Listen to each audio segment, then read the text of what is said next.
और नारी सब हर्षित हैं, सब खुशी मना रहे हैं, सब बधाई। टेंशन क्यों हो गई? टेंशन इसलिए हो गई क्योंकि गुरु जी ने कहा था कि एक पुत्र नहीं होगा, 4 पुत्र होंगे, इसलिए टेंशन में है। और अटेंशन में इसलिए है कि गुरु जी की बात कभी झूठी नहीं हो सकती। तो ये 3 क्यों नहीं आ रहे हैं, एक ही क्यों आया? गुरु जी ने कहा था क्या? धरऊं धीर होई सुतचारी, तिरुबन विदित भगत भयहारी। एक नहीं 4 आएंगे। इसी बीच में एक दूत आया और आकर कहा बधाई हो, बधाई हो। क्या हुआ? पहले गले वाला हार उतार कर दो कि आपके घर में कैकेयी मैया ने 1 और सुमित्रा मैया ने 2 पुत्रों को जन्म दिया है। मानो जैसे आज अयोध्या की खुशी 4 गुना बढ़ गई हो। क्यों? जिसको बुढ़ापे में एक भी संतान नहीं हो रही थी और उसको जाकर बुढ़ापे में 4 पुत्रों की प्राप्ति हो जाए, बताइए क्या उसकी खुशी का कोई आनंद ठिकाना होगा? उस समय का वह सुख संपत्ति समय समाजा। उस समय का सुख, संपत्ति, समय और समाज, इन चारों का कहीं ना सकें सादर विधि राजा। उस समय का सुख, संपत्ति, समय और समाज अगर राजा उसका बखान करना चाहते हैं और शेष नारायण और सरस्वती भी अपने मुख से उस आनंद को बताना चाहें तो भी बताने में आने वाला नहीं है। मैं आपसे पूछता हूं कि चीनी कितनी मीठी होती है? रसगुल्ला कितना मीठा होता है? कोई बताएगा? जिस प्रकार चीनी और रसगुल्ले की मिठास को नहीं बताया जा सकता माई बाप, उसी प्रकार आनंद को नहीं बताया जा सकता।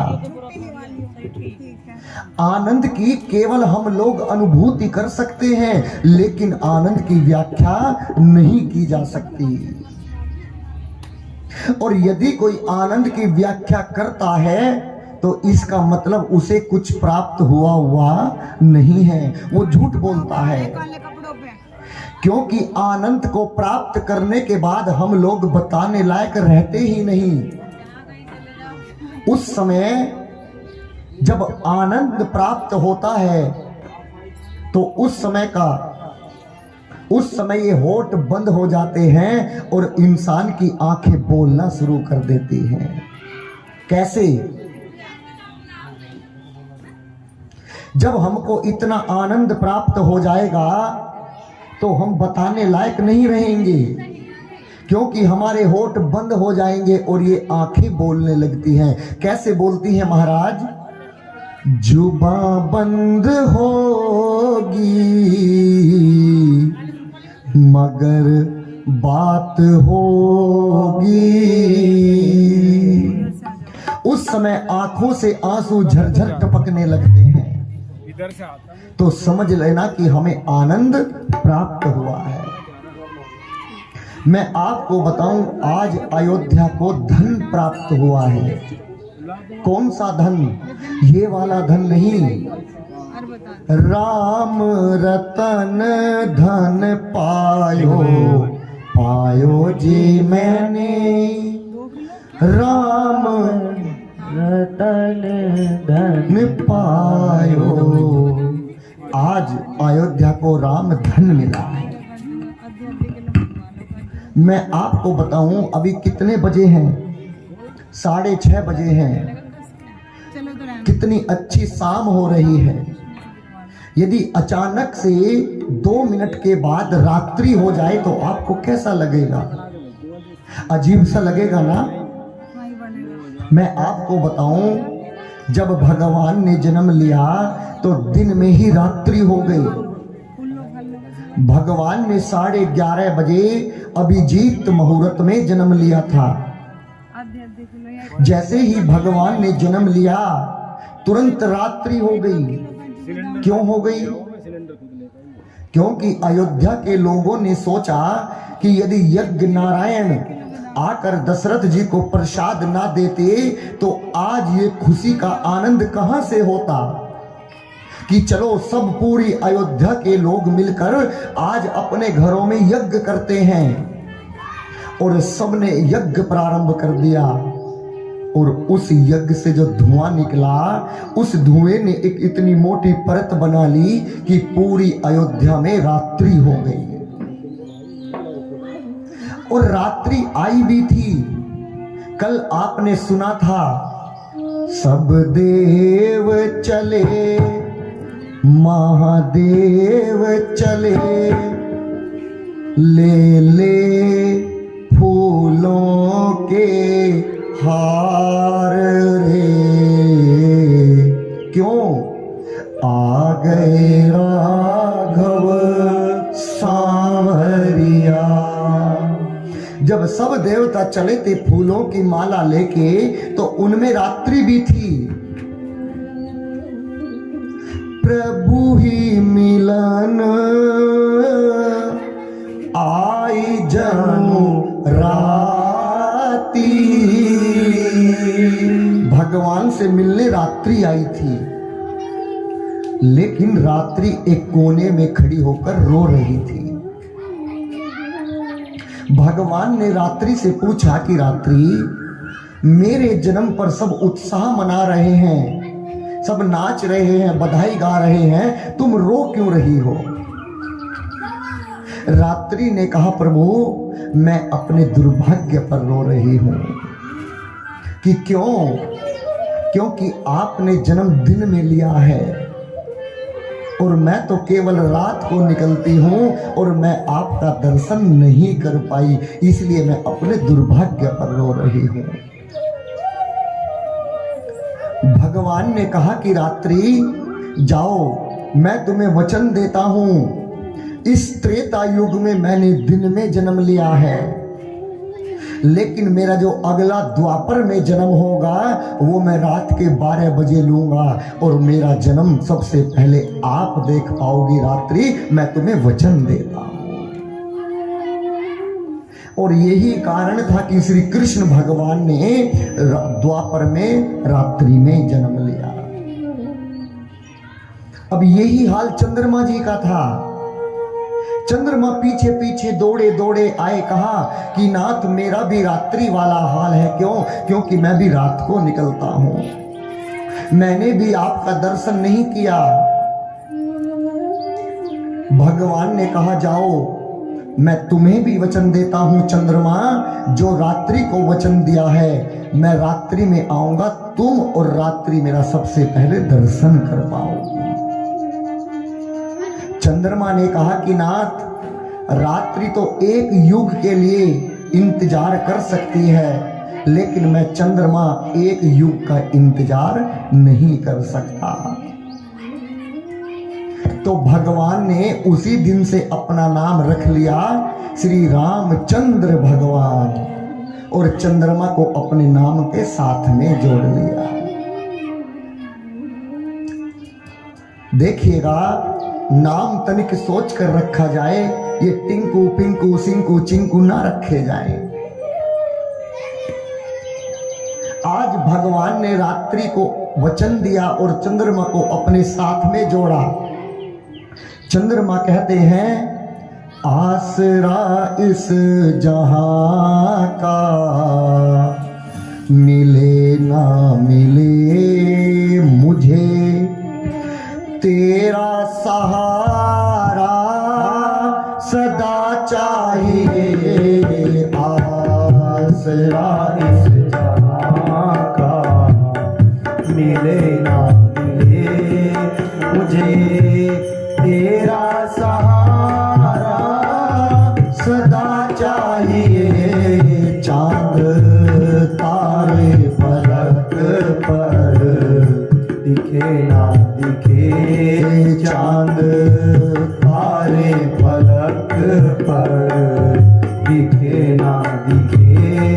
मुझे तेरा सहारा सदा चाहिए, आसरा इस जहां का मिले ना मिले।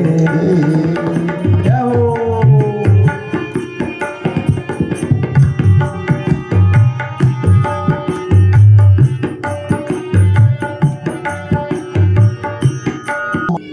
राहु चंद्रमा के पीछे दौड़ा। राहु का नाम सुना है ना नवग्रहों में। राहु दौड़ा और चंद्रमा पहुंचे किसके पास? शंकर भगवान जी के पास। चंद्रमा का आकार कौन सा है, कैसा है? वक्र रूपी, टेढ़ा, महीने में केवल एक बार ही गोल होता है। और जो रोज चेहरा बदलता है, बताइए वो इंसान कैसा होगा? चंद्रमा रोज अपना चेहरा बदलता है। चंद्रमा पहुंचे शंकर जी के पास। बताइए यदि कोई शिष्य अपने गुरु के पास जाए तो उसे कहां पर बैठना चाहिए? नीचे या उसके सिरहाने पर या उसके सर पर? नीचे। लेकिन चंद्रमा को देखिएगा कि शंकर भगवान के सिर पर जाकर बैठ गया। राहु ने पूछा कि नाथ, तुमने इस टेढ़े चंद्रमा को अपने सिर पर बिठा लिया। शंकर भगवान ने कहा, प्यारे राहु, जिसका नाम, जिसको मेरे श्री राम जी ने अपने नाम के साथ में जोड़ लिया, जिन्होंने अपना नाम श्री रामचंद्र भगवान रख लिया, और जिसको भगवान अपने नाम के साथ जोड़ लेते हैं, मैं उसे अपने चरणों में नहीं, मैं उसे अपने सिर पर बिठाता हूं। उसी दिन से चंद्रमा का स्थान बन गया शंकर भगवान जी की जटाओं पर। भगवान ने कहां जन्म लिया है? सूर्यवंश में। भगवान ने सूर्यवंश में जन्म लिया। एक दिन सूर्य भगवान ने सोचा कि मेरे परिवार में राम ने जन्म लिया है। सूर्य भगवान परिक्रमा करके जा रहे थे और जैसे ही अयोध्या के ऊपर आए तो सोचा यदि 5 मिनट के लिए रुक कर देख लूंगा तो किसको पता चलेगा। नीचे बधाई गाई जा रही थी। चंद्रमा ने सूर्य ने सोचा कि 5 मिनट रुक जाऊं तो किसे पता चलेगा। जैसे हम और आप कभी बचपन में जब सब्जी लेने जाया करते थे, माँ हमें 100 रुपए दे के भेजती थी कि बेटा जा, शाम हो रही है, सब्जी खरीद कर ले आ, जब तू सब्जी लाएगा तभी भोजन बनेगा। और कोई दुकान पर हमें टीवी चलता हुआ मिल जाता था और उसमें सचिन तेंदुलकर खेलता रहता था, तो हम भी सोचते थे 1 आवर देख लेते हैं, किसको पता चलेगा हो। और उसी चक्कर में हम 20-20 आवर देख लिया करते थे और पता चलता था कि सब्जी का बाजार तो बंद हो गया। आज उसी प्रकार सूर्य सोच रहे हैं कि यदि 5 मिनट में रुक कर देख लूंगा तो किसको पता चलेगा। और नीचे बजाने वाले सोच रहे हैं कब रात होगी और कब हम अपने घर जाएंगे, भोजन खाएंगे और विश्राम करेंगे। सूर्य क्या सोच रहे हैं? कब नीचे बधाई गानी बंद होगी, कब मैं आगे बढ़ूं। इसी चक्कर में 1 महीना बीत गया। त्रेता में जब राम जी ने जन्म लिया था, 1 महीने का 1 दिन हुआ था। यहां पर लिखा है, बाबा कहते हैं, मास दिवस कर दिवस भा, यह मरम न जाने कोय, रथ समेत रवि था के हो, निशा कवन विधि हो। मास दिवस कर दिवस भा, यानी 1 महीना बीत गया। अब सूर्य नारायण ने सोचा कि अब मुझे आगे बढ़ना चाहिए और सूर्य नारायण आगे चले। बाबा कहते हैं, दिन मन चले करत गुण गाना, दिन मन चले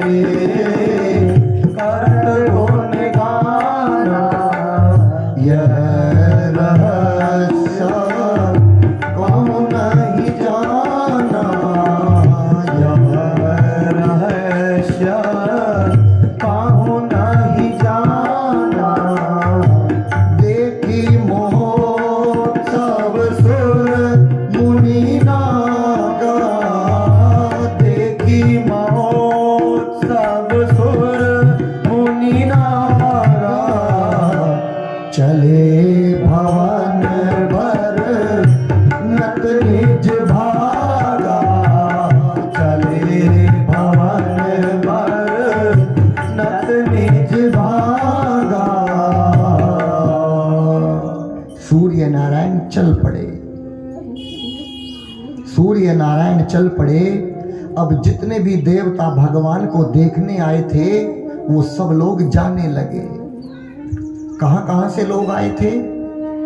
देवलोक से देवता आए थे, पृथ्वी लोक से मुनि आए थे और पाताल लोक से नाग आए थे। सब चल पड़े। कैसे? चले भवन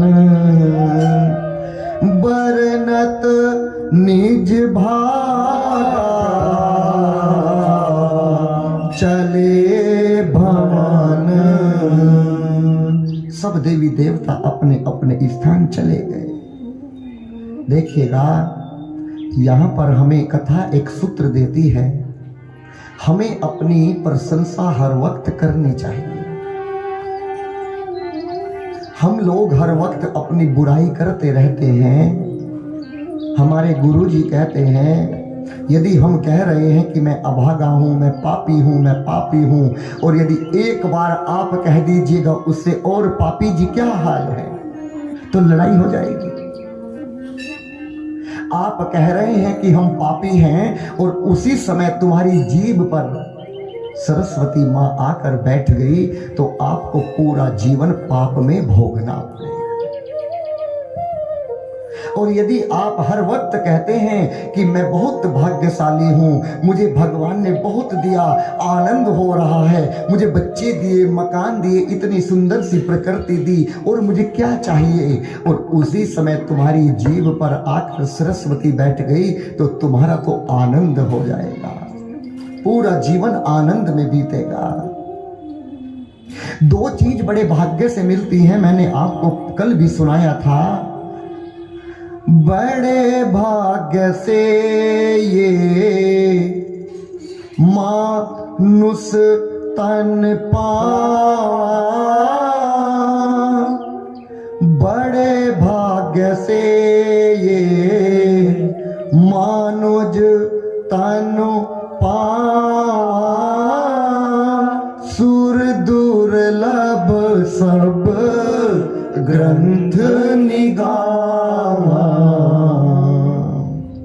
सुर माने देवता, सुर दुर्लभ सब ग्रंथ निगावा। हर ग्रंथ में लिखा है कि इस कलयुग में देवता भी आने को तरसते हैं, लेकिन उन्हें भी अवतार नहीं मिलता। और हमें और आपको ये मानुष का तन मिला है, तो इससे बड़ा सौभाग्य हमारे और आपके लिए और क्या होगा। बड़े भाग्य से ये मनुज तन मिला है, गंवाते गंवाते उम्र पार कर दी, गंवाते गंवाते उम्र पार कर दी। बड़े भाग्य से मनुज तन मिला है, गंवाते गंवाते उम्र पार कर दी, गंवाते गंवाते उम्र पार कर दी। खाने कमाने में आयु गंवा दी, खाने कमाने में आयु गंवा दी। यूं ही जिंदगी हमने बेकार कर दी, यूं ही जिंदगी हमने बेकार कर दी। बड़े भाग्य से ये मनुज तन मिला है, गंवाते गंवाते उम्र पार कर दी, गंवाते गंवाते नाथे उम्र पार कर दी।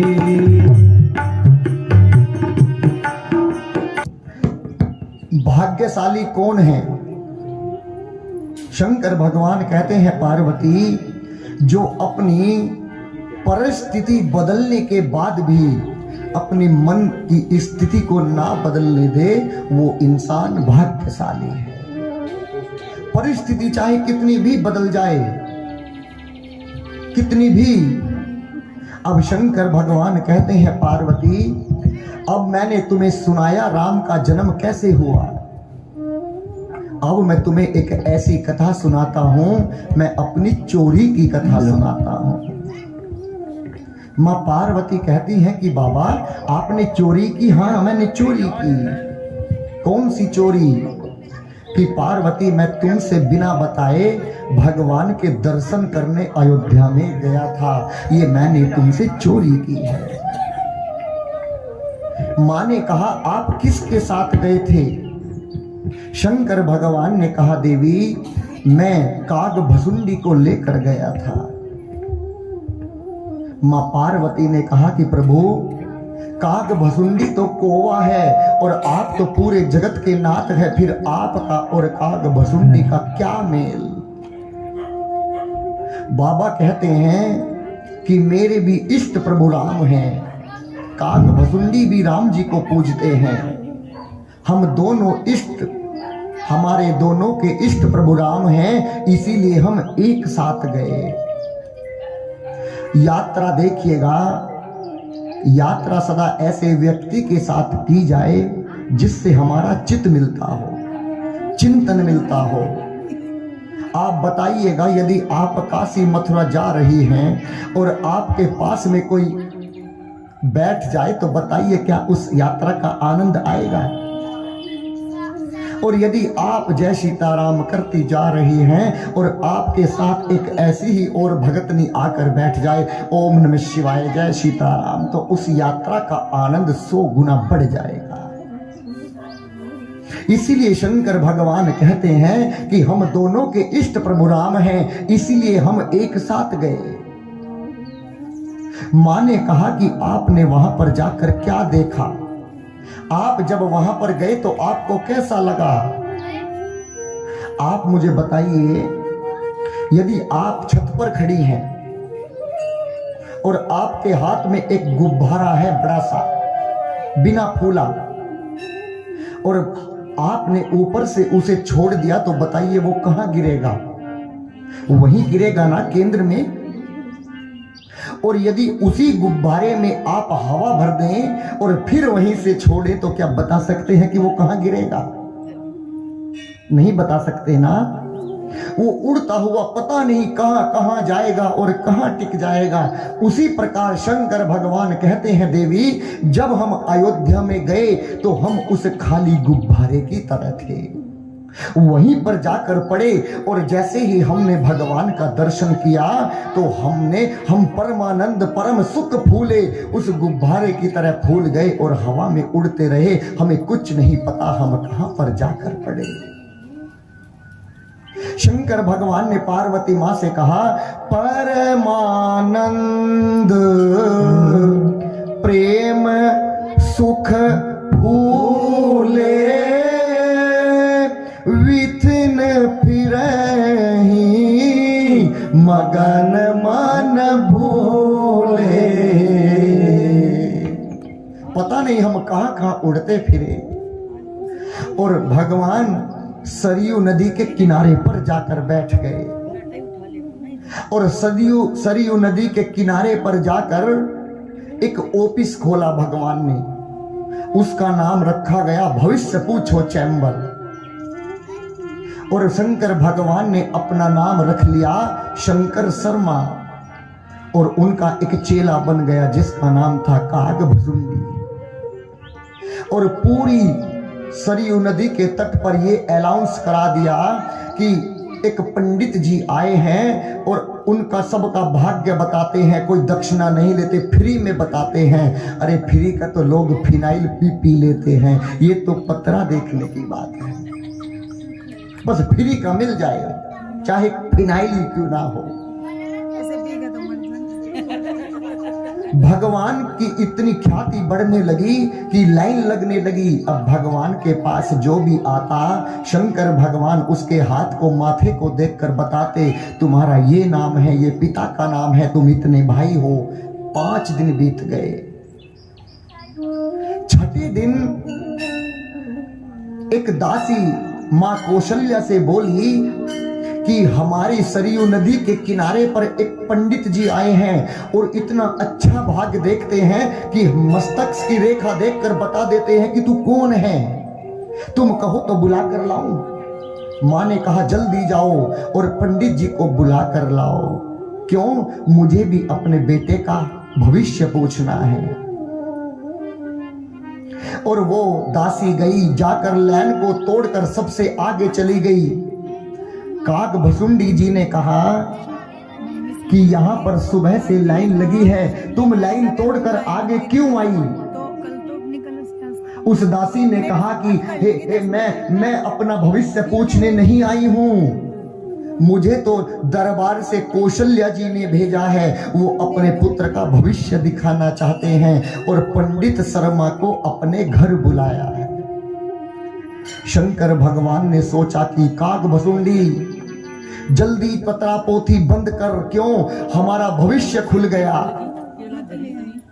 लोग बोले कि हम रात के 12 बजे से लाइन लगाकर खड़े हैं, हमारा भविष्य कौन बताएगा? शंकर भगवान कहते हैं कि देवी, अब मैं तुम्हारा नहीं, अब हम अपना भविष्य देखने जा रहे हैं। और बाबा ने पतरा पोथी बंद की। पहुंचे अयोध्या में, द्वार पर देखा तो पहरेदार खड़े थे। उन्होंने कहा कि तुम में से पंडित शंकर शर्मा कौन है? शंकर जी ने कहा मैं हूं, कि तुम्हें ही केवल अंदर जाना है और जो तुम्हारा चेला है इसे बाहर ही खड़ा कर दो। शंकर भगवान आगे बढ़े।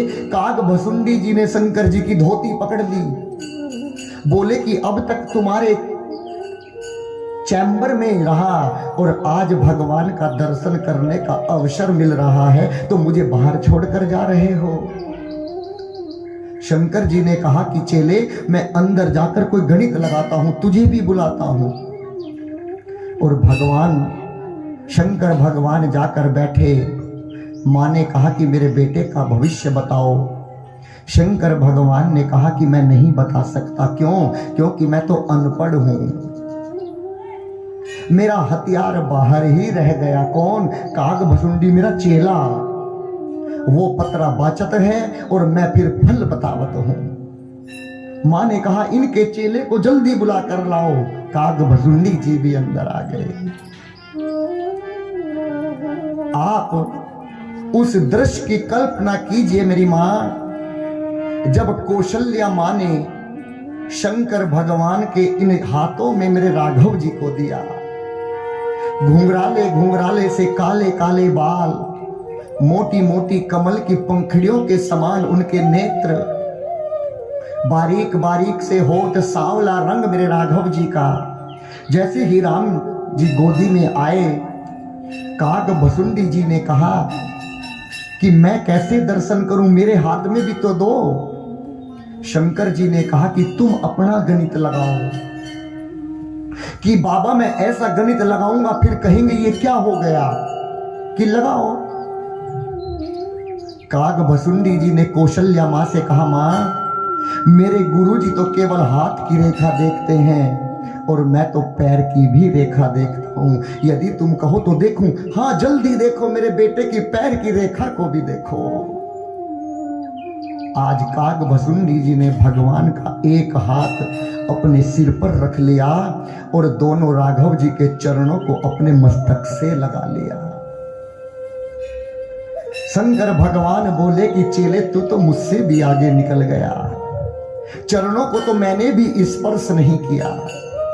और अब दोनों गोद में लेकर मेरे राम जी छोटे से शंकर भगवान की तरफ को मुस्कुराने लगे। बोले कि यहां मेरे दर्शन करने के लिए इतना कष्ट हुआ कि नाथ मैं आपका ये बाल रूप देखना चाहता था, अगर झूठ बोलकर नहीं आता तो मैं आपका बाल रूप कदापि न देखता। अब भगवान को गोद में लिया और राम जी और शंकर भगवान आपस में बात करने लगे। कैसे? शंकर भगवान जी कहते हैं, तेरी मंद मंद मुस्कनिया पे, ओ तेरी मंद मंद मुस्कनिया पे बलिहार राघव जी, ओ बलिहार राघव जी। तेरी मंद मंद मुस्कनिया पे, तेरी मंद मंद मुस्कनिया पे बलिहार राघव जी, ओ बलिहार राघव जी।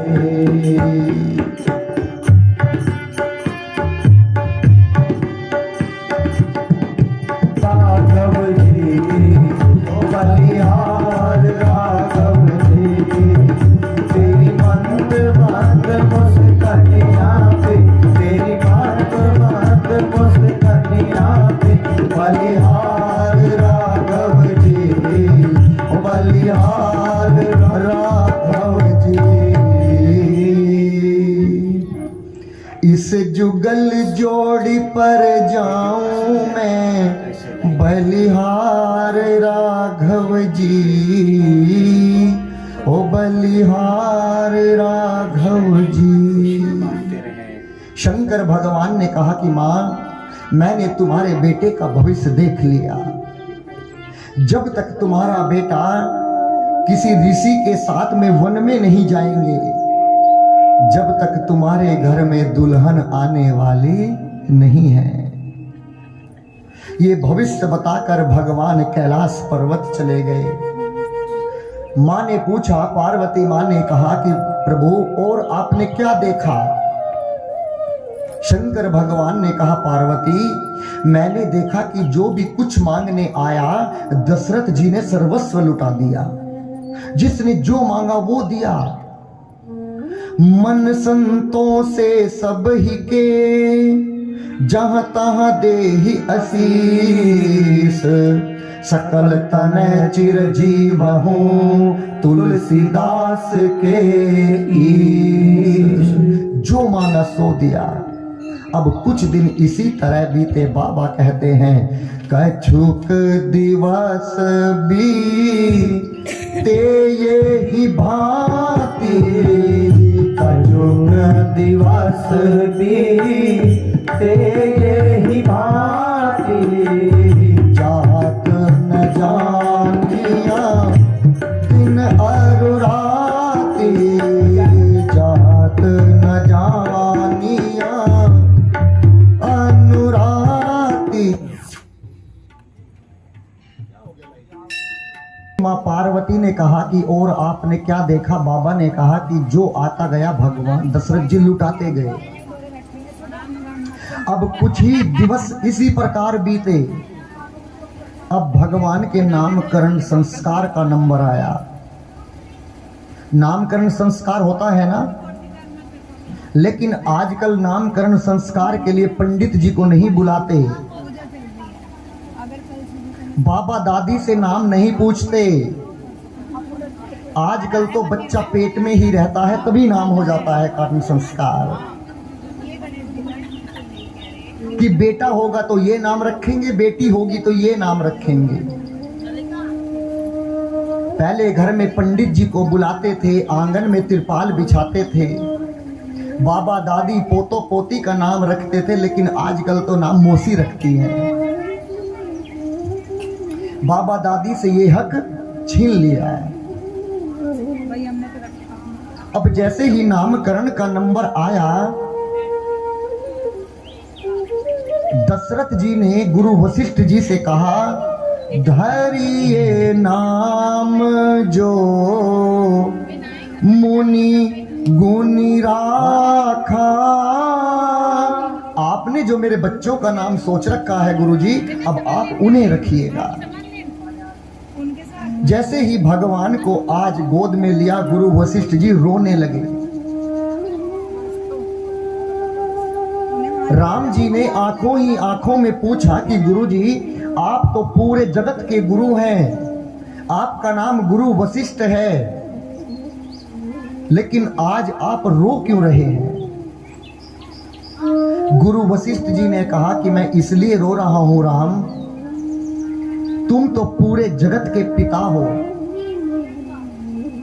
सबको जीवन देते हो, अन्न देते हो और उसके बाद में विलय भी कर देते हो।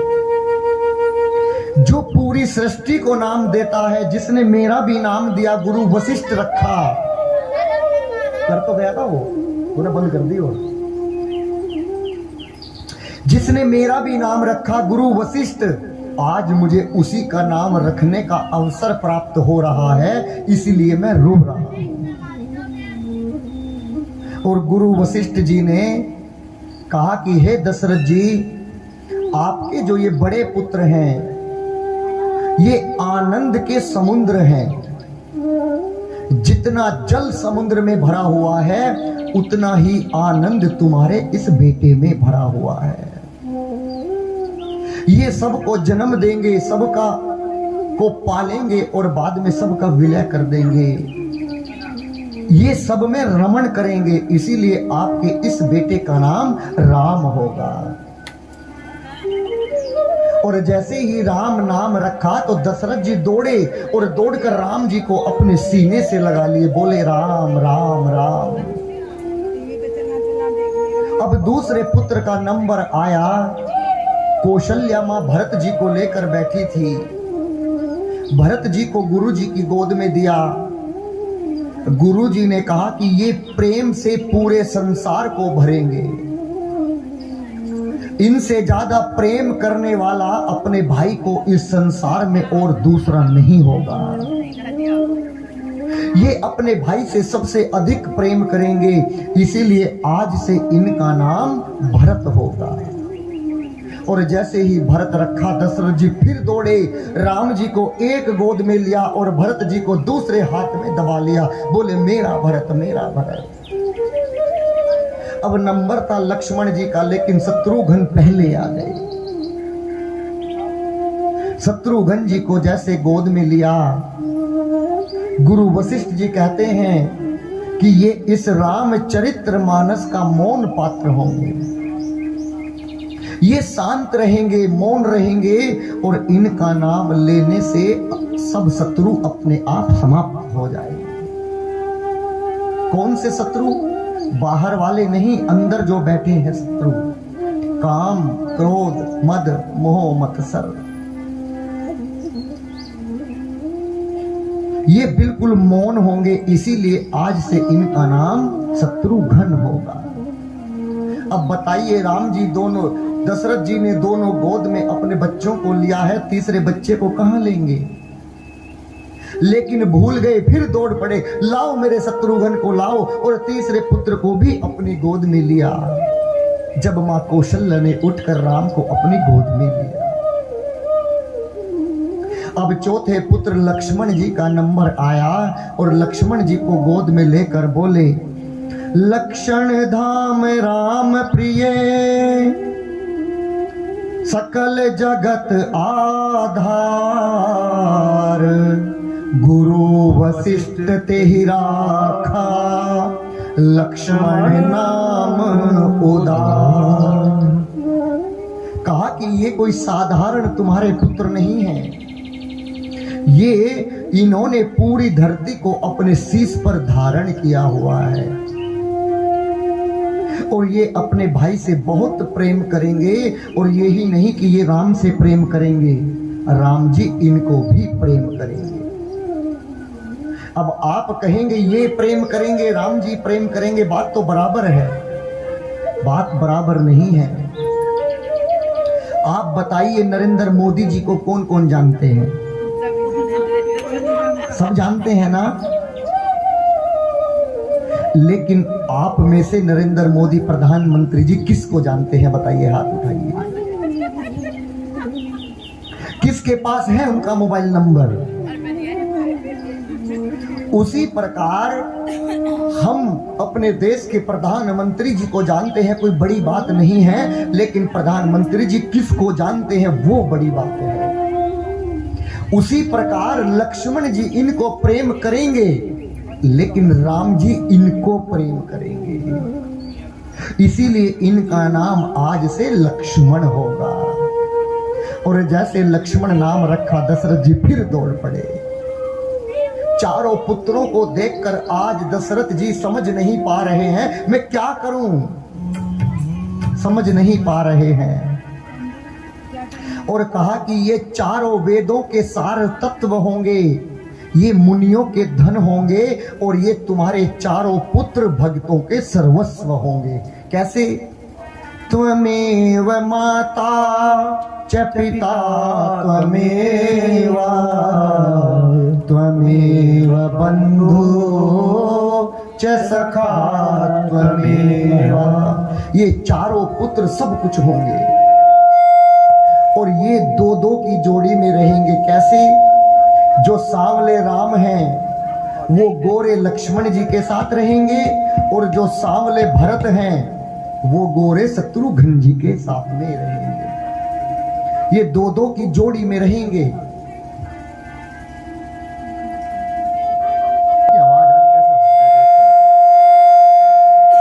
गोरे लक्ष्मण रहेंगे और सांवले भरत के साथ में गोरे शत्रुघ्न जी रहेंगे। और जैसे ही नामकरण संस्कार हुआ तो द्वार पर कौन आ गए? जब किसी को लाला होता है तो कौन आता है बधाई गाने के लिए? किन्नर। आज अयोध्या में किन्नरों की पार्टी आ गई। एक ने कहा कि वो देखो क्या, वहां आंगने में बधैया बाजे, आंगने में बधैया बाजे, आंगने में बधैया बाजे, बधैया बाजे, बधैया बाजे, बधैया बाजे, आंगने में बधैया बाजे, आंगने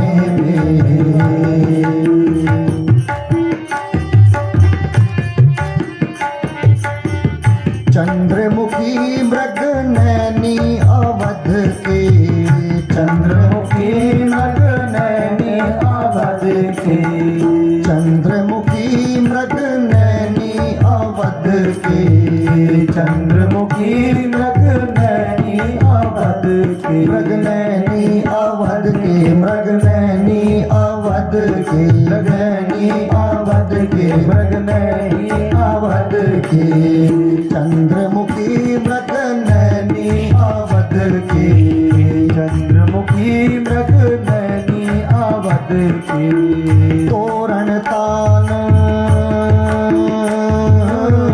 तोरण तान रागने में बधैया बाजे, आंगने में बधैया बाजे, आंगने में।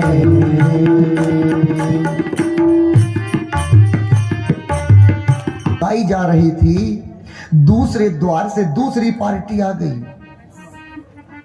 उन्होंने कहा कि ये तो हमारा क्षेत्र है, तुम कहां से आ गए? बोले कि महाराज जी हम इनसे भी सुंदर गाते हैं, कहो तो गाकर दिखाएं। कहा कि तुम भी गाओ, और हारमोनियम की लीड को पकड़ा, शुरू हो गए। कहे आई बाहर हंसते हंसते,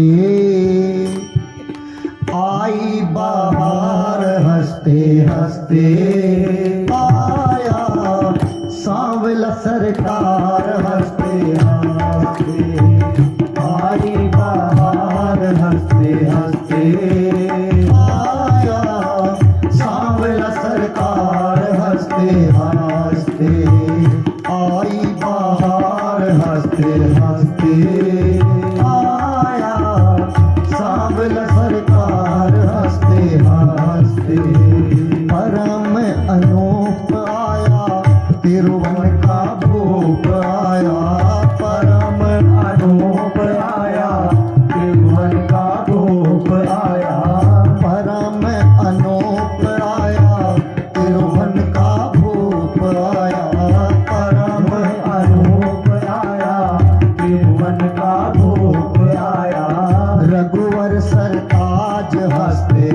हंसते आया, सांवला सरकार हंसते हंसते आई। भाई आया, जनक का जमाई आया, मिथिला श्रृंगार हंसते हंसते आया, सांवला सरकार हंसते हंसते। अब शंकर भगवान जी कहते हैं कि देवी कुछ दिन इसी प्रकार बीते। बाबा कहते हैं एहि वेधि राम जगत पीतु माता, एहि वेधि राम जगत पीतु माता, कौशलपुर वासिन सुखदाता, कौशलपुर वासिन सुखदाता, जिन रघुनाथ चरण रति मानी, जिन रघुनाथ चरण रति मानी, तिनकी यह गति प्रगट भवानी, तिनकी यह गति प्रगट भवानी। शंकर भगवान जी कहते हैं पार्वती जो पूरे संसार का पिता है, पूरे संसार के मालिक हैं, आज वो बाल रूप लेकर पूरी अयोध्या को खुशी बांट रहे हैं। मां ने कहा कि प्रभु आप बिल्कुल ठीक कहते हैं, आज पूरी अयोध्या खुश है, खुशी से झूम रही है। शंकर भगवान कहते हैं देवी भगवान के जन्म लेने से पूरी अयोध्या को खुशी नहीं मिल रही है। मां ने कहा तो किसको मिल रही है? भगवान ने कहा जिन रघुनाथ चरण रति मानी, जो भगवान के चरणों में प्रेम करता है, भगवान की बाल लीला का केवल उसे ही सुख मिल रहा है। मां ने कहा तो प्रभु क्या इस अयोध्या में कोई ऐसा है जो भगवान के जन्म से खुश नहीं है? कि हाँ एक है। कौन? नाम मंथरा मंतमती सेवी के कई के, जिसका नाम मंथरा है और वो केकई की सेविका है, दासी है। वो भगवान से विरोध करती है। मां पार्वती ने कहा कि नाथ जो भगवान से प्रेम करता है वो तो खुश है, लेकिन जो भगवान से प्रेम नहीं करता वो क्या करे कि जो भगवान का प्रेम उन्हें भी प्राप्त हो जाए। शंकर भगवान ने कहा देवी मन क्रम वचन छाड़ी चतुराई, भगत कृपा करी होई रघुराई।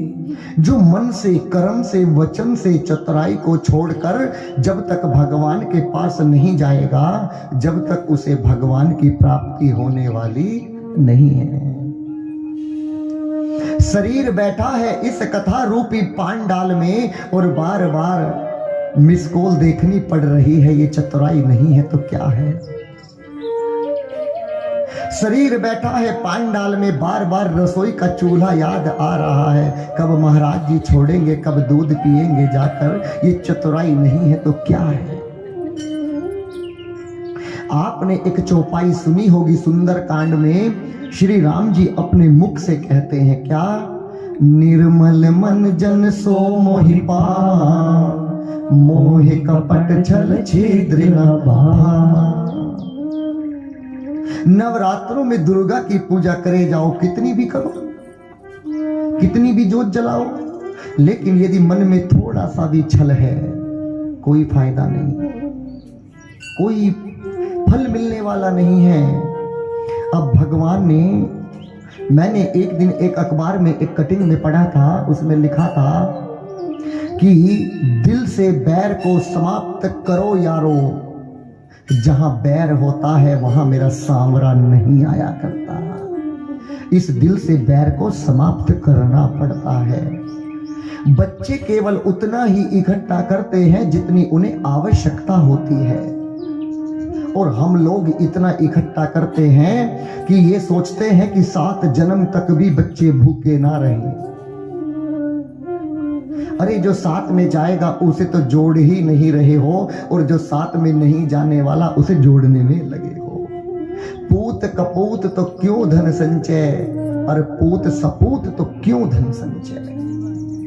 अरे उसे भी तो कुछ कमाने के लायक छोड़ो, क्या आपने ही जिम्मेदारी ली है क्या?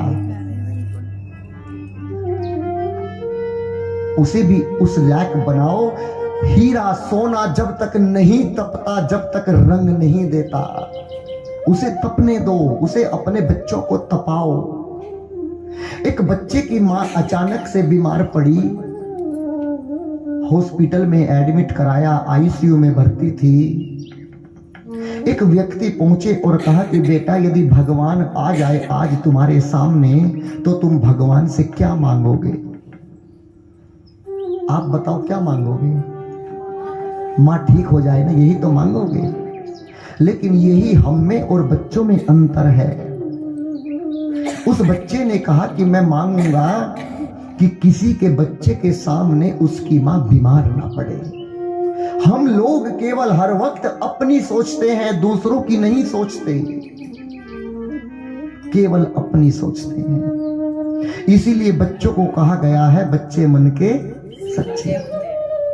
इसलिए तो कहते हैं, अब कौशल्या मां का आज मन किया कि आज मैं स्नान करके अच्छे से वस्त्र पहनूंगी, अपने राम को अच्छे से कपड़े पहनाकर आज मैं रंगनाथ यानी सूर्य भगवान को भोग लगाऊंगी।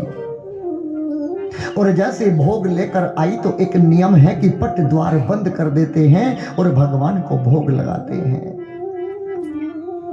मेरे ठाकुर लाला को सामने सुलाया, किस चीज में? पालने में।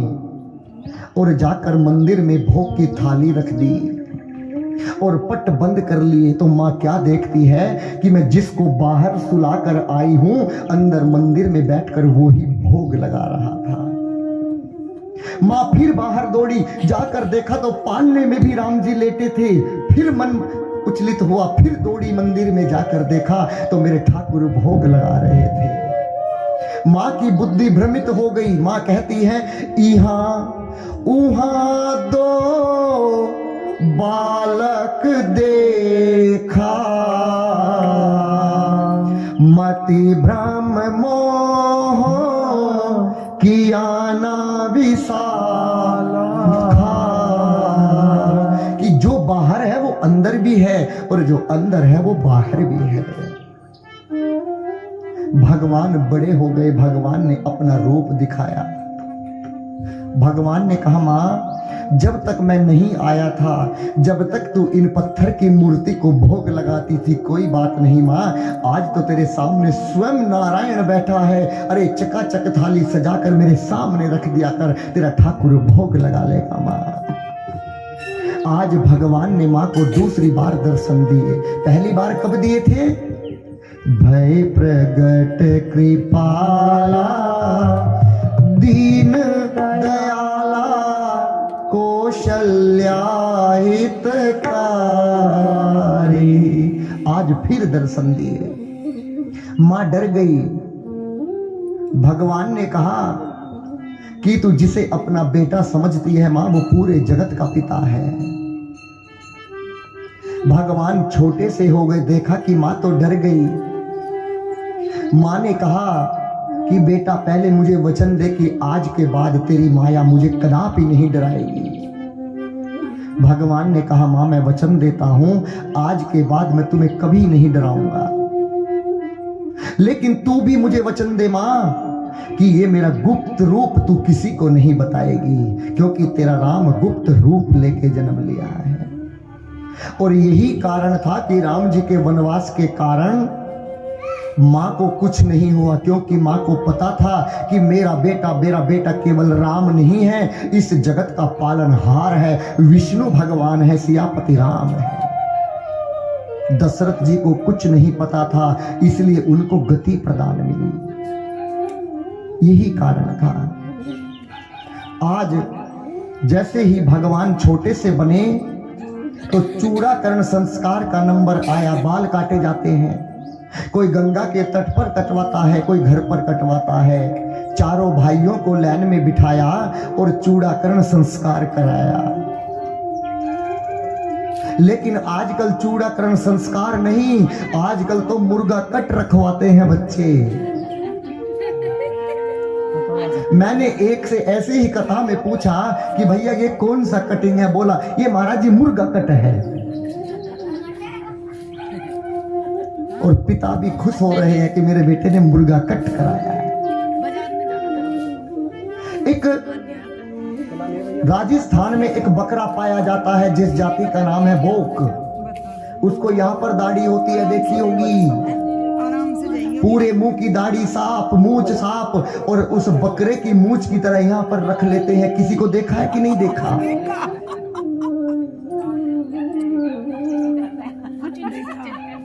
अरे जो अपनी संस्कृति को नहीं बचा सकते वो इस देश को खाक बचाएंगे। भगवान का चूड़ाकरण संस्कार हुआ, उसके बाद में यज्ञो पवित्र संस्कार हुआ, और आज भगवान खेलने की जिद करने लगे। भगवान ने कहा माँ आज मैं बाहर घूमने जाऊंगा, आज मैं खेलने जाऊंगा। माँ ने बहुत रोका, कहा बेटा तेरे पैर में कंकर चुभ जाएगी, बेटा मान जाओ। लेकिन राम जी नहीं माने। माँ समझाती है, कहती है राघव ललन तेरे ये कोमल चरण कहीं कंकरिया चूर नहीं धार। राघव ललन तेरे कोमल चरण कहीं कंकरिया चूर नहीं जाए। नवराजीवन चरण अनुनारे, नवराजीवन चरण अनुरारे। खेलन बिनु पाव नहीं न पधारे, खेलन बिनु पाव नहीं न पधारे। धीरज नयन मोद मंगल अयन लाओ, तेरी मैली बलाई। धीरज नयन मोद मंगल आयन लाओ, तेरी मैली बलाई। राघव ललन तेरे कोमल चरण, लाला यही अंगना बिछ खेलो। लाला यही अंगना बिछ खेलो। कल बल वचन तोतले बोलो, कल बल वचन तोतले बोलो। चितवन चपल चाल मंजुल मचल, ये सुमन सरिस सरसाय। चितवन चपल चाल मंजुल मचल, ये सुमन सरस सरसाय। राघव ललन तेरे कोमल चरण कहीं कंकरिया चूर नहीं जाए। खेलन को अब दूर। भगवान को बहुत रोका, लेकिन मेरे राघव जी आज नहीं रुके और बाहर खेलने के लिए चले गए। मां बुलाने गई लेकिन भगवान हाथ नहीं आए। दशरथ जी बुलाने के लिए गए लेकिन दशरथ जी भी हाथ नहीं आए। दशरथ जी के भी हाथ नहीं आए। क्यों? क्योंकि दशरथ जी एक राजा बनकर गए थे, कौशल्या मां एक रानी बनकर गई थी।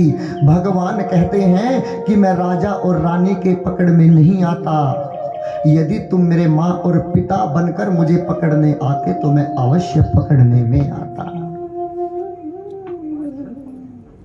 आपने देखा होगा जब हम लोग शादी विवाह में जाते हैं तो क्रीच गड़ी होती है कपड़ों पर, होती है ना। और उसी समय 4-5 लोग बैठे हों और आकर बच्चा गोदी से लग जाए तो हम लोग एक चांटा खड़ाक देने से मारते हैं। क्यों? अरे सारी क्रिच बिगाड़ दी। और यदि बच्चा मिट्टी में खेल कर आ जाए, गंदे हाथ कपड़ों के लगाए, तो पूछो मत। याद रखना, तुम तो भूल जाओगे लेकिन वो भूलने वाला नहीं है, उसको याद रहेगा। आज दशरथ जी ऐसे ही क्रिचदार कपड़े पहन कर गए राम जी को पकड़ने, लेकिन राम जी पकड़ने में नहीं आए। जब दशरथ जी घुटनों के बल मिट्टी में बैठे, जब घुटनों के बल मिट्टी में बैठे, जब बुलाया कि मेरे लाल एक बार आकर सीने से लग जाओ, अपने आप को पहले मिट्टी में मिलाना पड़ा और राम जी आकर दशरथ जी के सीने से लग गए, सीने से लग गए। अब राम जी पढ़ने के लिए गए, कहां? गुरु वशिष्ठ जी के आश्रम में। चारों भाइयों को भेजा गया। बाबा कहते हैं, प्रातः काल उठी के रघुनाथ था, प्रातः काल उठी के रघुनाथ था, मात पिता गुरु नावहि माथा, मात पिता गुरु नावहि माथा, अनुज सखा संग भोजन करही, अनुज सखा संग भोजन करही, मात पिता क्या अनुसरही, मातो पिता क्या अनुसरही, आय सुमांगी करही पुर काजा, आय सुमांगी करही पुर काजा, देखी चरित्र हर्ष मन राजा, देखी चरित्र हर्ष मन राजा। भगवान पढ़ने गए। क्या पढ़ने गए? वेद पढ़ने गए। और भगवान सबसे पहले प्रातः उठकर अपने गुरुजी के चरणों को छूते हैं, और जब रात को सोते हैं तो अपने गुरुजी के पांव दबाते हैं। और राम जी जो दिन में पढ़ते हैं, रात को अपने भाइयों को पढ़ाते हैं। पहले अपने भाइयों को भोजन खिलाते हैं और उसके बाद स्वयं भोजन खाते हैं, और अपने माता पिता की बात का, आज्ञा का पालन करते हैं। लेकिन आजकल ऐसा नहीं होता। मैं आपको एक कहानी सुनाऊं।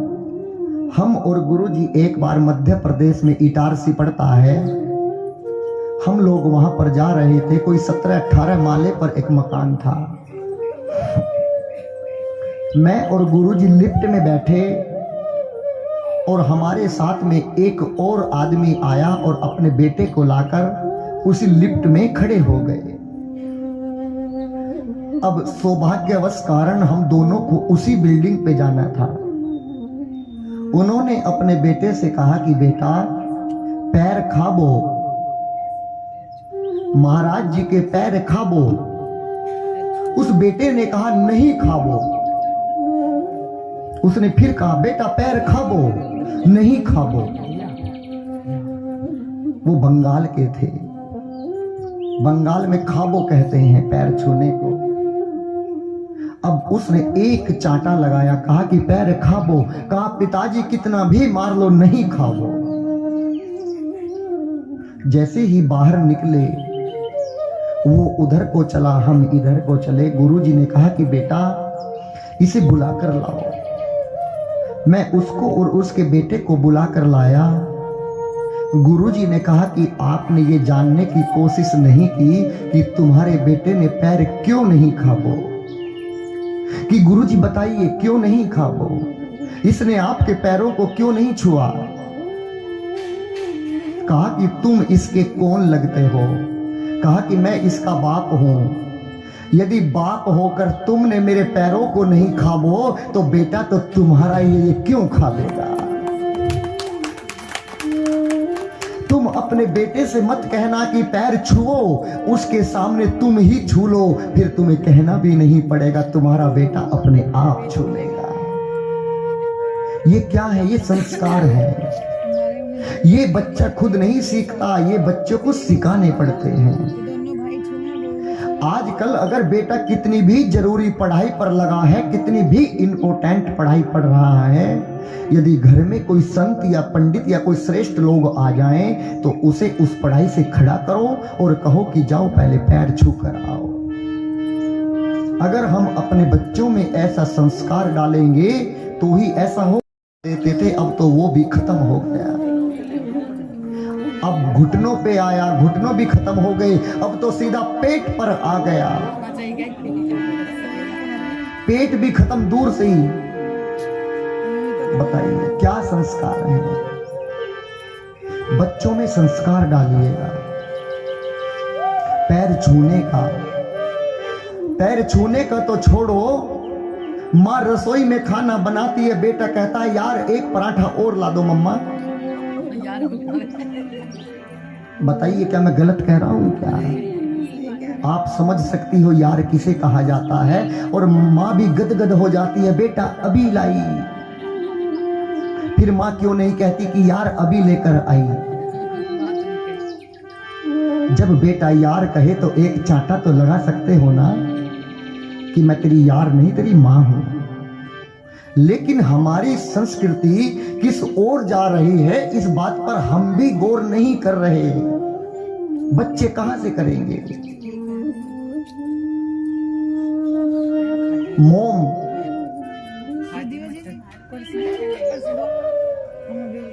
देखिएगा, इस संतति को संभालिएगा, और नहीं तो ये एक दिन ऐसी बन जाएगी कि इस देश में ज्वाला का काम करेगी। इस भेद को, संस्कार को संस्कार बना रहने दो, नाते को नाता बना रहने दो। बहन को यार बोलता है, अरे भाई की शादी होती है, गुड़ चढ़ी होती है, आज मेरे यार की शादी है, बहन नाचती है। बताइए क्या बहन के यार की शादी है? लेकिन बहन नाचती है, मां नाचती है। इसको आपको संभालना पड़ेगा। नहीं संभालोगे तो आपको भुगतना पड़ेगा, भुगतना पड़ेगा। और भगवान का जैसे ही चूड़ाकरण संस्कार हुआ, फिर विद्या पूरी की गई भगवान की। विद्या के बाद में अब देखिएगा एक नियम है, भगवान को गुरुकुल में कब भेजा गया? पहले भगवान का यज्ञोपवीत संस्कार हुआ।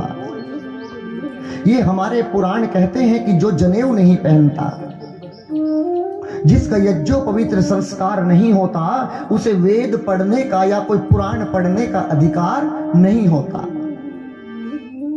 इसीलिए पहले भगवान का यज्ञोपवीत संस्कार कराया गया। अब उसी बीच में भगवान की पढ़ाई पूरी हुई और भगवान को बुलाया गया। भगवान को बुलाया, और भगवान को जैसे बुलाया तो जो वो काग भसुंडी जो कौवा था, वो भगवान से रोज खेलने आया करता था। कोई दिन ऐसा नहीं जाता था कि वो कौवा नहीं खेलता था। जैसे भगवान आए, आज भगवान का पैर किसी ऐसी वस्तु पर रखा गया कि आंगन में भगवान फिसल गए और भगवान के घुटने में थोड़ी सी चोट लग गई। मां दौड़ी दौड़ी आई, भगवान को उठाया। अरे लाला तुझे कहीं लगी तो नहीं? अपने सीने से लगाया। काग भसुंडी जी देख रहे थे, कौवा बनकर भगवान को देख रहे थे। कहते हैं काग भसुंडी चरित बचपन का, देखत अति सुखदाई। क्या फिसल गए राम उठावत माई, फिसल गए राम उठावत माई। काग भसुंडी चरित बचपन का, देखत अति हर्षाई। फिसल गए राम उठावत माई, फिसल गए राम उठावत माई। माँ दौड़ी, कहीं मेरे बेटे को लगी तो नहीं। माँ अंदर से आई, क्योंकि मेरा बेटा आज बड़ा होकर पढ़कर आया है। माखन रोटी हाथ में लेकर कौशल्या जो आई। माखन रोटी हाथ में लेकर कौशल्या जो आई। भूखा देखी भगत को अपने, भूखा देखी भगत को अपने, राखन दीन गिराई। फिसल गए राम उठावत माई, फिसल गए राम। बोलो इसमें उठावत माई। इनकी आवाज बना दो पंडित जी की। कहने लगे कि जो पूरे संसार को उठाता है, जो एक गिरे हुए नीम के पत्ते को भी उठाता है, आज वो स्वयं गिर पड़ा, उसे कौन उठाएगा, उसे कौन उठाएगा। काग भसुंडी मन ही मन सोचत, राघव की चतुराई। काग भसुंडी मन ही मन सोचत, राघव की चतुराई। गिरे हुए को जो है उठाता, गिरे हुए को जो है उठाता, उसे माता उठाने आई। फिसल गए राम उठावत माई, फिसल गए राम उठावत माई, फिसल गए राम उठावत माई। जो पूरे जगत को उठाता है, आज वो गिर पड़ा तो केवल संसार में कोई नहीं, केवल मां उठाने आती है। केवल मां से ज्यादा प्रेम अपनी संतान को और कोई दूसरी चीज नहीं करती। पिता भी दूसरा मिल सकता है, भाई भी दूसरा मिल सकता है, सब पूरी दुनिया में सब रिश्ते दोबारा मिल सकते हैं, लेकिन मां की कोख दोबारा नहीं मिल सकती। केवल मां एक बार मिलती है। अब उसी समय अब गोस्वामी तुलसीदास जी इस कथा को उठाकर अयोध्या से कहां लेकर जाते हैं, बक्सर लेकर जाते हैं। बक्सर में एक स्थान है जिसका नाम है पटना। सुना है ना, पटना। पटना में एक आश्रम है और उस आश्रम में एक ऋषि रहते हैं जिनका नाम है विश्वामित्र। विश्वामित्र जब भी यज्ञ करते हैं तो राक्षस आकर उनके यज्ञ को ध्वस्त कर देते हैं। विश्वामित्र जी पहुंचे ब्रह्मा जी के पास। ब्रह्मा जी से कहा कि इसका कोई हल निकालिए। ब्रह्मा जी ने कहा कि आप अयोध्या चले जाइएगा। दशरथ के घर में 4 पुत्रों ने जन्म लिया है। उनके बड़े बेटे राम को अपने साथ वन में लाइएगा। राम ही उन राक्षसों का वध करेंगे। विश्वामित्र जी दौड़े कहां? अयोध्या। और जैसे गए तो आज विश्वामित्र जी ने अपने 4 पुत्रों को, 3 रानियों को और अपने आप स्वयं आकर विश्वामित्र जी को दंडवत प्रणाम किया। जमीन में लेट पड़े। कैसे? पुनि चरण नीनी मेले सुत चारी राम देखी मुनि ये देह बिसारी। अपनी इस पूरी देह को जमीन में लिटा दिया, प्रणाम किया। प्रणाम करने के बाद में गोस्वामी जी कहते हैं कि विश्वामित्र जी से पूछा कि आप आज मेरे महल में क्यों आए हैं? मुझे बता दिया होता, अपने सेवक को बता दिया होता प्रभु, मैं वहीं पर आ जाता। आप बताइए आपका क्यों आगमन हुआ है? विश्वामित्र जी ने कहा कि आज मैं तुमसे कुछ मांगने आया हूं, क्या दोगे? विश्वामित्र जी ने कहा यदि मेरे प्राण, दशरथ जी कहते हैं कि यदि मेरे प्राण भी मांग लोगे तो प्राण भी निकाल कर रख दूंगा। रघुकुल रीत सदा चली आई, प्राण जाए पर वचन न जाए। विश्वामित्र जी ने कहा असुर समोह सतावहि मोही मैं जा चल सुन पतोही। मुझे असुरों का समूह सताता है। दशरथ जी ने कहा कि यदि तुम्हें असुर सताते हैं तो मैं चलता हूं, पूरे असुरों को मार दूंगा, अपनी सेना को लेकर चलूंगा। विश्वामित्र जी ने कहा तुम नहीं तो कौन? अनुज समेत देहु ये रघुनाथा निश्चर वध में हो सनाथा। आप मुझे छोटे लक्ष्मण अनुज के साथ में अपने बेटे राम को दे दो। अब तक दशरथ जी गुरु जी कह रहे थे, लेकिन जैसे राम जी को मांगा तो दशरथ जी ने कहा कि विप्र मैंने कह दिया कुछ भी मांग लो तो मेरे बेटे को मांग लिया। अरे मुझे बुढ़ापे में मेरा बेटा राम प्राप्त हुआ और तुमने मेरा राम मांग लिया। मेरी जान मांग लेते इस गर्दन को कटाकर तुम्हारे सामने रख देता, लेकिन मैं राम को कदापि नहीं दूंगा, मना कर दिया। और कहने लगे क्या?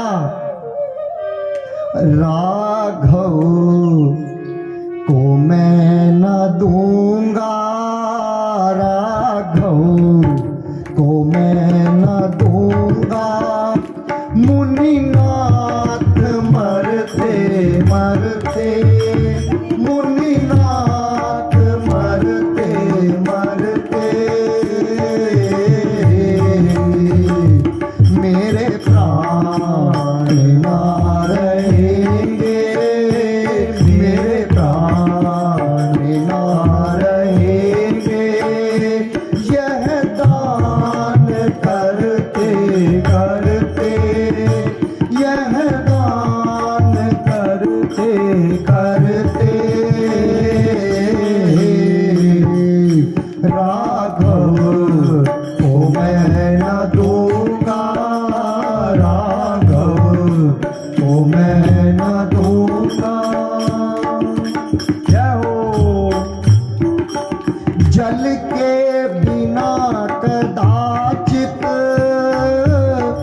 मछली शरीर धारे, जल के बिना कदाचित मछली शरीर धारे, पर मैं न जी सकूंगा, पर मैं न जी सकूंगा, इनको बिना निहारे कोशिक सिहर रहे हैं, कोशिक सिहर रहे हैं।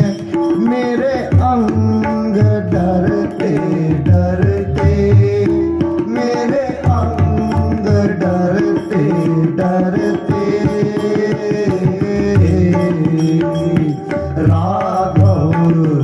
को मैं न दूंगा, राघव को मैं न दूंगा, यह दान करते करते।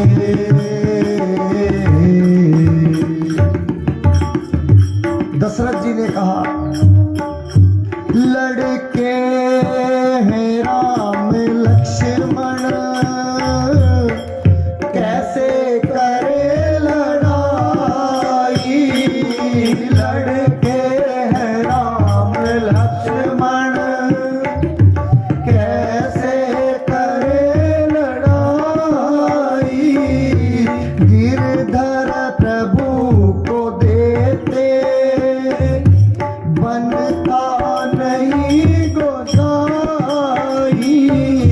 पर यूं पड़े चरण पर, पर यूं पड़े चरण पर। आगे रखना,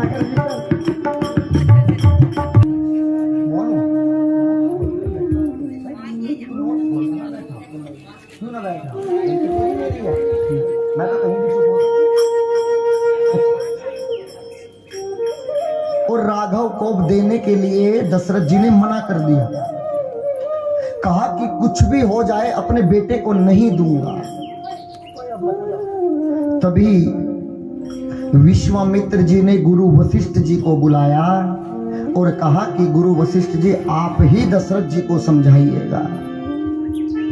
गुरु वशिष्ठ जी ने दशरथ जी से कहा कि दशरथ जी, मैंने तुम्हारे बेटे की कुंडली देखी है।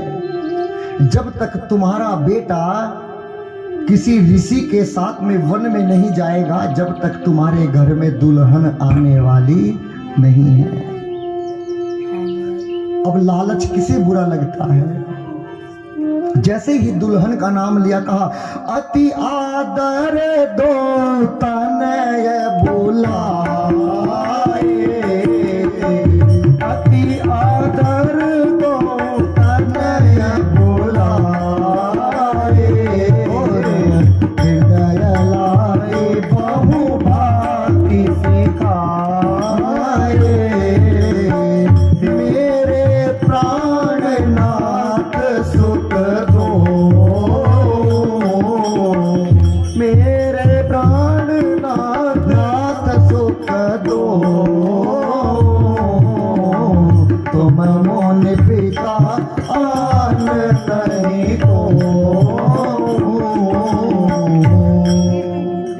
क्या कहा? जैसे ही बहू का नाम लिया, दशरथ जी ने तुरंत अपने दोनों बेटों से कहा कि इधर आओ और गुरु विश्वामित्र जी के साथ जाओ। क्यों? मेरे प्राण हृदय लागी बहु भांति पठाए, कि मेरे घर में बहू आएगी, तुम इनके साथ चले जाओ। लेकिन विश्वामित्र जी, आज मैं अपने बेटों को नहीं दे रहा हूं, आज मैं अपने प्राण तुम्हें सौंप रहा हूं। आज के बाद मेरे प्राण नाथ सुत दो, तुम मुनि पिता आन नहीं को। तुम ही इनके माता हो और तुम ही इनके पिता हो। आप जैसा कहेंगे मेरे दोनों बेटे वैसा ही मानेंगे। लेकिन मेरे बेटों को अपने प्राणों से भी ज्यादा प्यारा रखना। और साथ में भेज दिए। रास्ते में एक ताड़ का एक राक्षसनी है। ताड़क वन आया और जहां पर ताड़का ने सोचा कि ये विश्वामित्र अयोध्या गए थे और ये राम को लेने गए थे, मैं इनको यहीं पर मार दूंगी। और जैसे ही ताड़का ने युद्ध प्रारंभ किया तो लक्ष्मण जी ने अपना धनुष उठाया और ताड़का को मारना चाहा, लेकिन राम जी ने हाथ पकड़ लिया। क्यों? क्योंकि लक्ष्मण, हम अबला पर प्रहार नहीं करते, हम रघुवंशी एक औरत पर प्रहार नहीं करते। गुरु जी ने कहा कि राम, ये अबला नहीं है, ये बहुत बड़ी बला है, बहुत बड़ी बला है, मारो इसको। और जैसे ही भगवान ने अपना धनुष और बाण निकाला, ए जी एक ही बाण प्राण हर लीना, जी जानी ते ही निज पद लीना, जी जानी ते ही निज पद लीना। अब इसे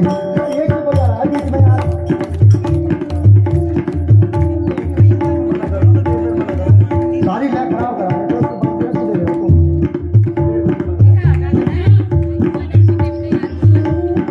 एक ही प्राण प्राण हर लीना, दिजानी ते ही निज पद दीना, दिजानी ते ही निज पद दीना।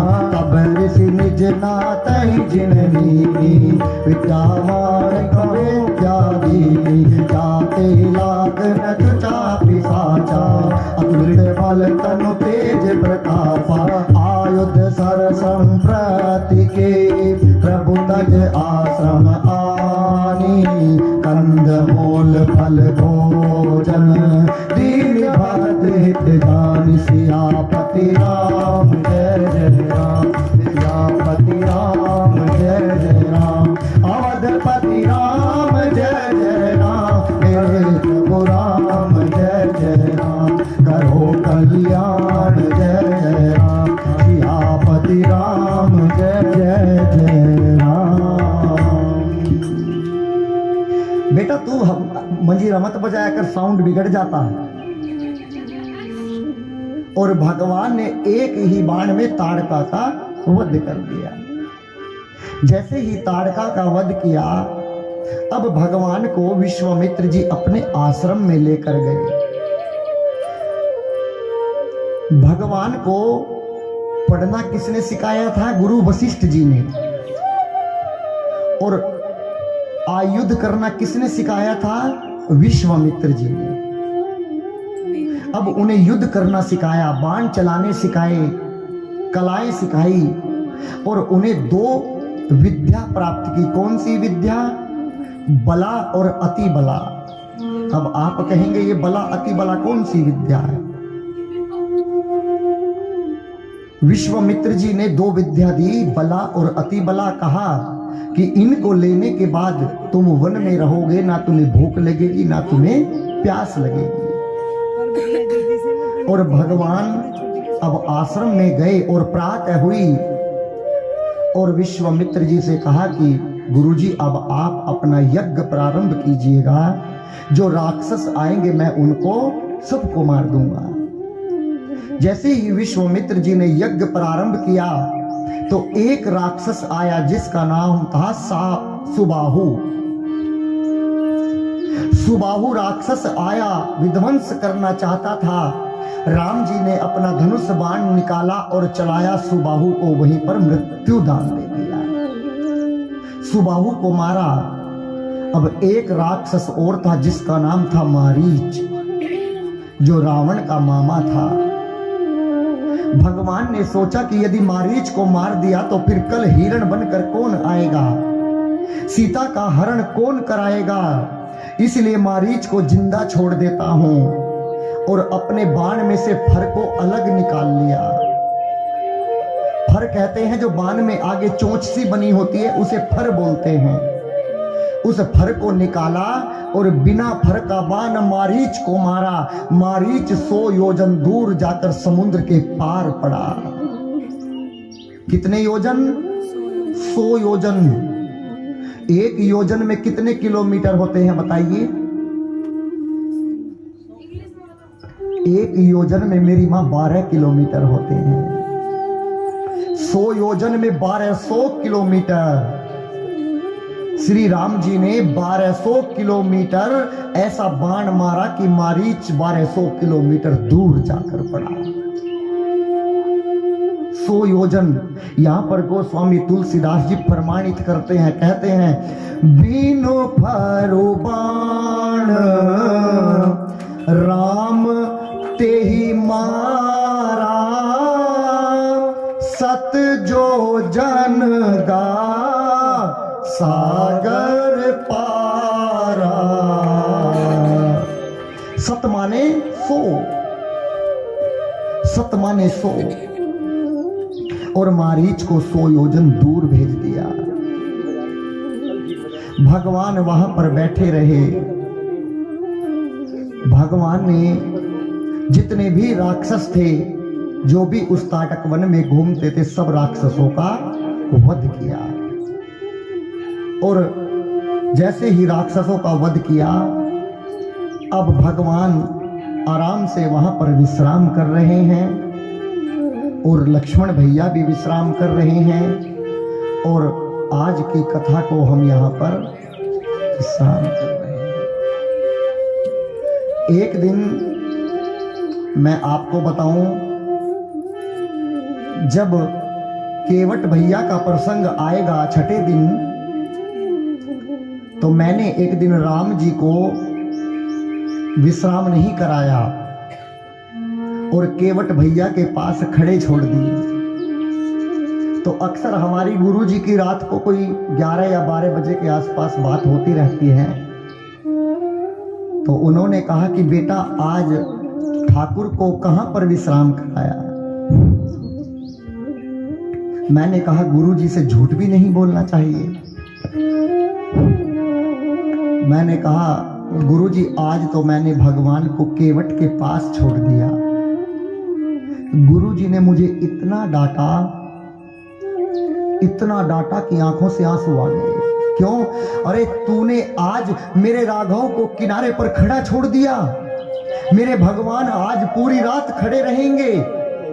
तुम विश्वास करना, गुरु जी पूरी रात खाट पर नहीं बैठे, पूरी रात बाहर ही खड़े रहे।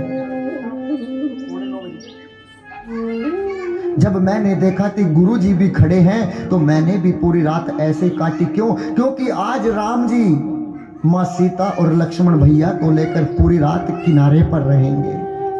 मैंने उसी दिन अपने कान पर ऐंठा लगाया कि कथा को जब विराम दूंगा, पहले अपने भगवान को विश्राम दूंगा। आज राम जी विश्राम कर रहे हैं कहाँ? विश्वामित्र जी के आश्रम में। और हम आज की कथा को यहाँ पर विश्राम करते हैं। अब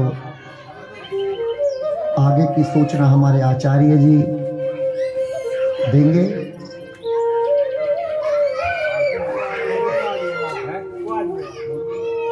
कल कथा और रात को रहेगी।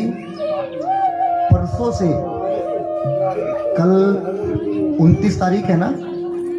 हाँ, कल 29 तारीख में भी रात की कथा रहेगी और 30 तारीख से कथा दिन में होगी 2:30 बजे से 5:30 बजे तक। ठीक है, सभी लोग ध्यान रखना। परसों से कथा 2:30 बजे से 5:30 तक होगी। और कल हम एक और बात सोच रहे हैं, क्योंकि हम यही नहीं हर जगह पर ये प्रोग्राम करते हैं कि हम कथा के बीच में एक यज्ञ करते हैं। और वो ट्रैक्टर और ट्रॉली पर होता है। ट्रैक्टर आगे चलता है, ट्रॉली पीछे जुड़ जाती है और उस पर हम लोग यज्ञ करते हैं। जनरेटर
तेरा भंग पिया ना करते, यूं भंग पिया ना करते, ऐसा लिया ना करते, गोरा भंग पिया ना करते, दिल से ऐसे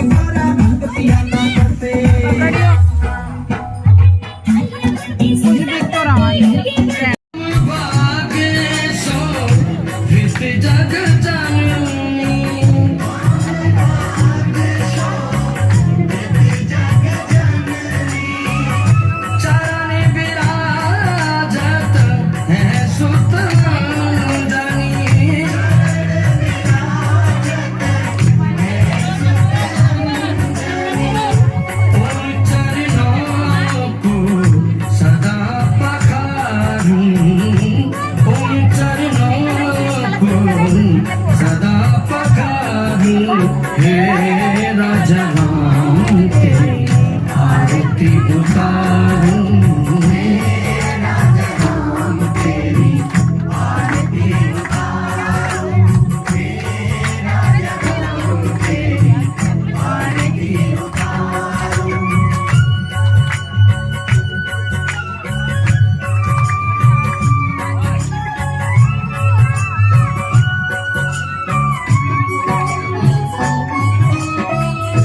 आरती हनुमत के मन माए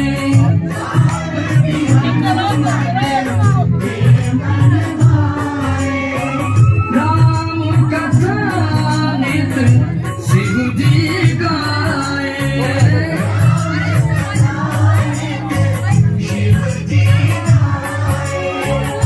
राम कथा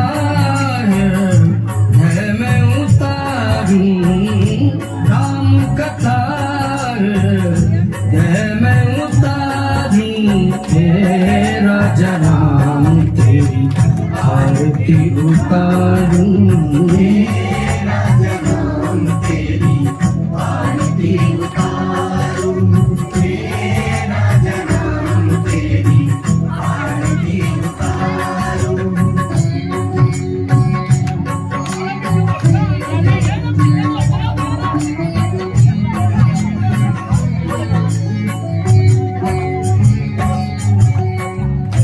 चरणों से निकली गंगा प्यारी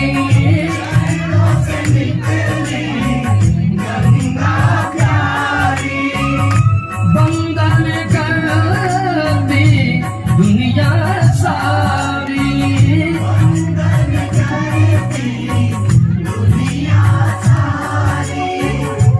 उन चरणों में श्री को धारूं उन चरणों में श्री को धारूं तेरा जनाम तेरी आरती उतारूं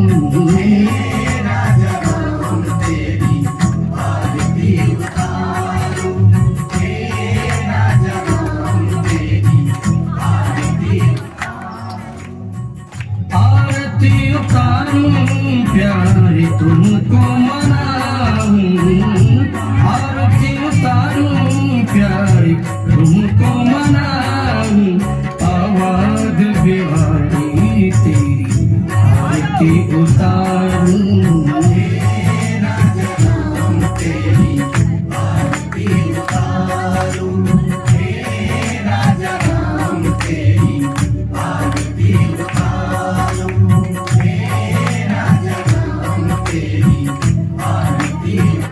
चरणों को सदा पखारूं मेरा जनाम तेरी आरती उतारूं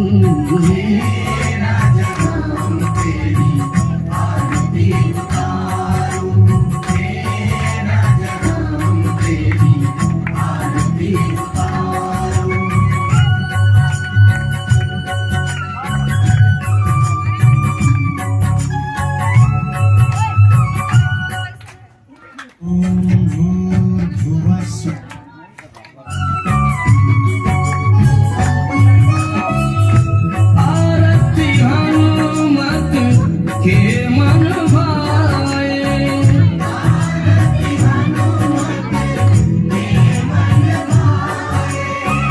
राम कथा नित शिव जी गाए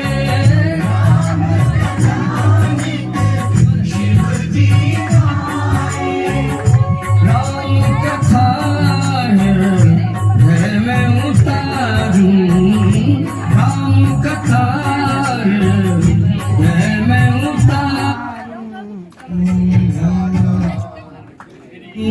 तेरा जनाम तेरी आरती उतारूं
उतारूं।